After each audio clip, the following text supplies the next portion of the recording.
sur l'infrastructure, effectivement, ce qu'on voit émerger, c'est des réseaux. 80% de la valeur d'un système d'eau dans une ville, c'est le réseau. C'est des tuyaux, des pompes souterrains.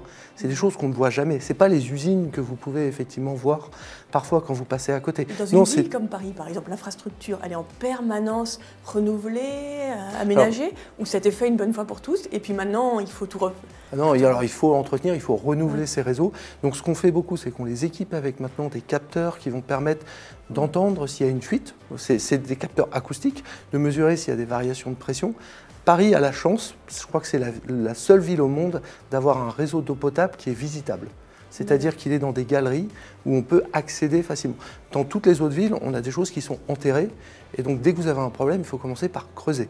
Donc, ça pose un vrai souci. Et c'est pour ça que les politiques, en général, n'aiment pas du tout faire des travaux dans le secteur de l'eau. C'est parce que vous allez embêter tout le monde. Ouais, vous allez embêter tout le monde, juste pour la circulation. Donc effectivement, ces technologies de réseaux intelligents, comme on les met tout dans ce paquet, ont un clair intérêt pour justement optimiser ces investissements dans les infrastructures. Et puis, dernier élément, dans le traitement, dans ces parties infrastructures, il y a effectivement beaucoup d'innovations aujourd'hui autour, par exemple, du dessalement ou de la réutilisation de l'eau.